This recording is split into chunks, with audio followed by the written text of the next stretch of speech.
A warm welcome to today's talk. It's Thursday the 26th of January.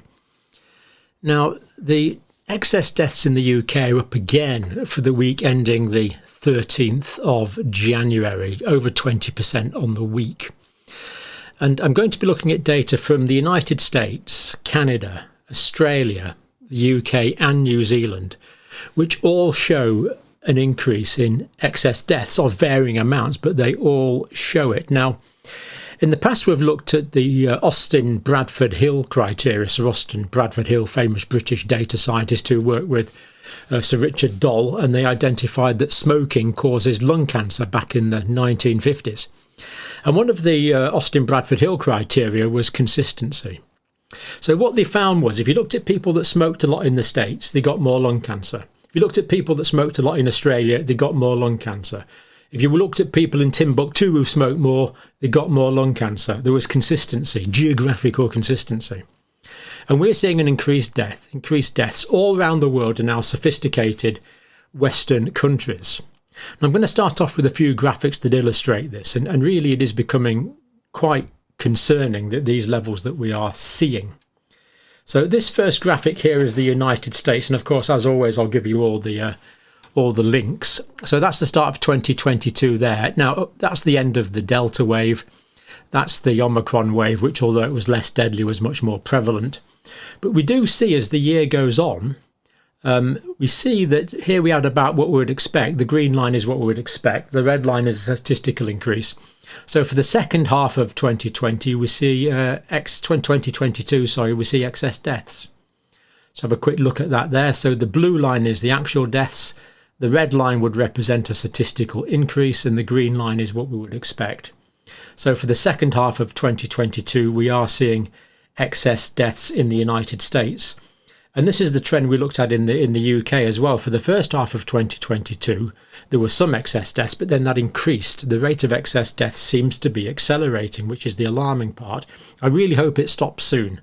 But as of now, there's no evidence that it's stopping.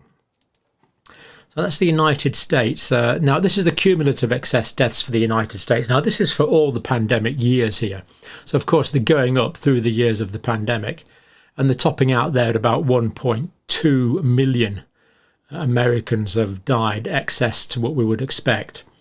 But there again, of course, a lot have died from COVID. We would expect this during the pandemic. But throughout 2022, when Omicron predominated, here we see 2022 here. And this figure here is actually about 242,000 excess deaths. And that's just up until December. So we can expect that to go up well over 250,000 in the United States. And bear in mind, in the United States, so many of the vulnerable people had already died in the pandemic. So we would expect deaths to be lower than average, not showing an excess. Now, Canada, the data's a bit tricky, but we've got some data here from Canada. So again, 2020, pandemic year, well above the red line, which is statistically significant increase. Blue line's what we would expect, that light blue line. So the dark blue line, the actual deaths, higher than we would expect. Not too surprising necessarily because it's a pandemic year. 2021 also, we see that the deaths are well above the pandemic, well above the average. So this would be the effect of the Delta wave in Canada here. So again, not too surprising.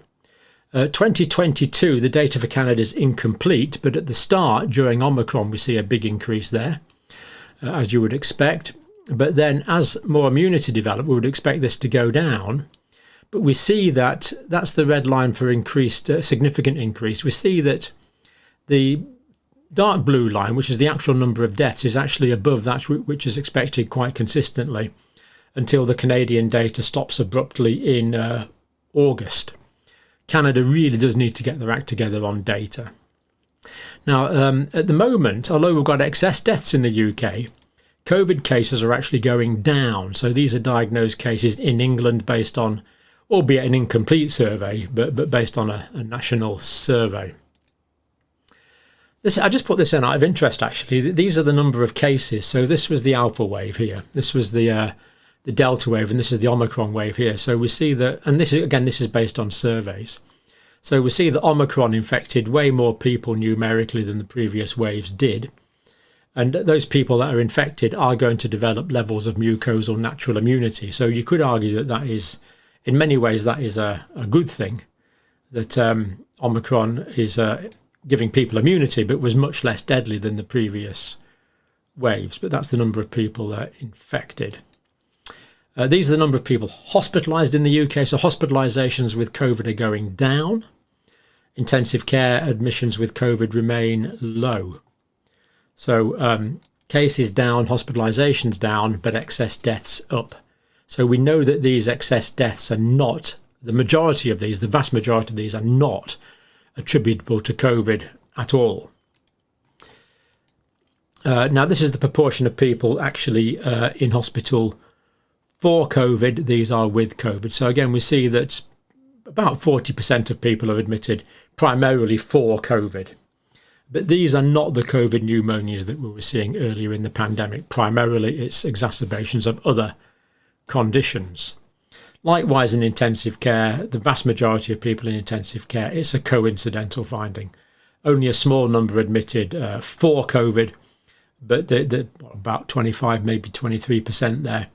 But again, we know that these aren't suffering from the COVID pneumonias, or at least the COVID pneumonias are now uncommon. Very, very uncommon. The causes of death are other than COVID acute respiratory distress syndrome, which was the causes of deaths in the Wuhan, the Alpha and the Delta waves. Now, this is the excess deaths here. So as we know, the black line is what we would expect. And so for all of the second half of 2022, we do see this really quite dramatic increase. I'm just blowing up the last week here. This is the most recent week up to the 13th of January. The black line is what we would expect. The blue line is attributable to COVID. The rest are excess deaths. So obviously this black line is going up because we're in winter. More people die in winter, as we know. But these excess deaths are remaining high. And the total excess deaths here is over 20%. So I think we are in somewhat of an international emergency, not being responded to as I would like by our governments in any way, shape or form. In fact, they seem to be ignoring it, as indeed do most of the mainstream media. So the United States, the excess deaths for 2022, although it was increasing as it went through 2022, was 242,000 in the United States. Canada, as we've seen, the data petered out, but there was excess deaths. But check out the links for yourself. Canada's data petered out in August 2022, quite pathetic for Canada, and but there were excess deaths there. Now, Australian Bureau of Statistics is much more up to date. Provisional mortality for January well, not a lot actually, but January to September 2022, 144,650 deaths occurred by the 30th of September. This is in Australia. But the point is, this is 16% above the average. 19,986, 16.6% above the average that we would expect. So we're seeing significant excess deaths in the United States, Canada, United Kingdom, Australia. Deaths attributable to COVID, 8,160. So we can see that the majority of these are not attributable to COVID. There is some other cause of the excess deaths. Consistency is the Bradford Hill criteria. This is consistent with what we are seeing in the United States, Canada, New Zealand, the UK, and of course Europe. We looked at Europe recently, also consistent in the sophisticated countries. Australia, September 2022. This was just in the month of September. There were 13,672 deaths. Now, this is encouraging, and we haven't got the data through yet, but Australia is referring quite a few of these to the coroner. 1,814 referred to the coroner in Australia. Let's hope we start getting some firm data out of this. There's no reason why not. Way back in September, 1,814 people were referred to coroners. Coroners can do what they want. They can order post-mortems, they can order tests, autopsies rather, as you'd say in the States. They can order all of these investigations. They have these powers. But I've seen nothing published on it yet. You would expect something by now, but I haven't seen it yet. UK ONS, we see the prevalence is going down. So this is people with COVID, with SARS coronavirus too, many asymptomatic or minimally symptomatic. 1 in 40 in England, 1 in 25 in Wales, 1 in 25 in Northern Ireland, and 1 in 30 in Scotland. So we definitely see a reduction in this as the deaths continue to increase. So the deaths here we see for the week of the 13th of January, there was 19,916 deaths, 20.4% above the national average. Now this actually works out at 3,377 excess deaths. That's how many excess deaths there were. Now as we continue to respectfully remember people that were killed on the 11th of September 2001, 2001, 11th of September 2001, that number came to 2,977 innocent people killed, and if you want to add 19 for the hijackers, you can. So 2,977 died in 9/11. Terrible. 3,337 excess deaths in 1 week in the United Kingdom. I mean, no disrespect to the victims of 9/11, of course not. We continue to respect their memory. But it just shows, why aren't we getting some sort of response to these massive amounts of increasing deaths? We're met with a deafening silence.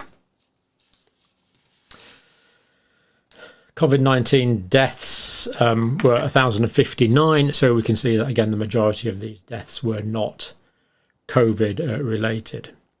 And actually, that 1,059 COVID deaths was up 842 on the week, so I think there's some statistical effect there from the New Year and Christmas holidays. And COVID deaths were 5.3% of all deaths, but deaths were up by 20.4%. Office for Health Improvements in the United Kingdom shows it's in all ages. Frustratingly, the youngest category they do is 0 to 24, so we know that deaths are up in the 0 to 24 category and in all other categories, age categories. And this is the same in Europe. Increased deaths in all age categories. In the UK, increased death in all age categories. But frustratingly, we don't have a greater breakdown of the data, so we don't know what it's 0 to 12s or 0 to 5s. Or what it is in the UK Office for National Improvements data. We just know there's an increase in deaths in the 0 to 24s. In the European data, it was 0 to 14s. We noticed there was an increase in deaths, and in all other older categories. Society of Actuaries that we noted in the UK. Again, we noted that in the 20 to 44-year-old age range in 2022, 7.8% excess deaths. Huge amount. Second half of 2022, there was 26,300 excess deaths, up from 4,700 in the first half. So we see that this is accelerating. So first half of 2022, 4,700. Second half of 2022, 26,300. And now we're up to 20.04%. We have looked recently also at Euro mono data. Pooled Euro mono data, all-cause mortality, showed elevated levels of excess mortality. Overall, that's in all areas. Again, this consistency, remember this Bradford Hill criteria, we're seeing it in all European areas. We're seeing it in all age groups, and we're seeing it in data from 25 European countries and subnational regions, compared to the average levels from pre-2020. So we are actually seeing this everywhere. Now, the data in New Zealand I did find particularly difficult to get, but I have got some. I did look on this official Ministry of Health site, and when I checked it, they last updated that in 2016. I've just checked it again tonight, and they've updated it for 2017. So, New Zealand official stats are lamentable. But I did find another site here, Stats New Zealand. And the year ending September 2021, there was a total of 34,578 excess deaths. In 2022, that was up to 38,000. And this is roughly consistent. We're seeing about a 10% excess death rate in New Zealand from various sources. for the year 2022. But we can say definitively that for pretty well 7 months now in the UK, excess deaths have been increasing. I really hope this stops soon, that this is some sort of blip. But even if it did stop tomorrow, this demands an explanation. And we're not getting one. We hear nothing from the Chief Medical Officer. We hear nothing from the Chief Scientific Officer. We hear nothing from the Prime Minister.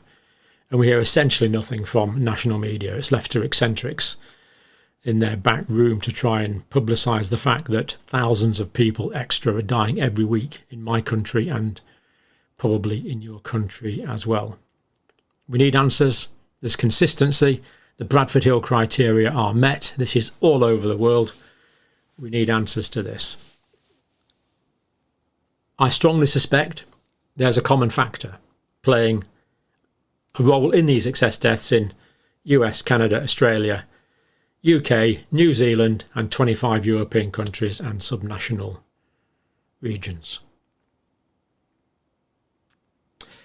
I'm going to leave it there before I say anything else. And thank you for watching.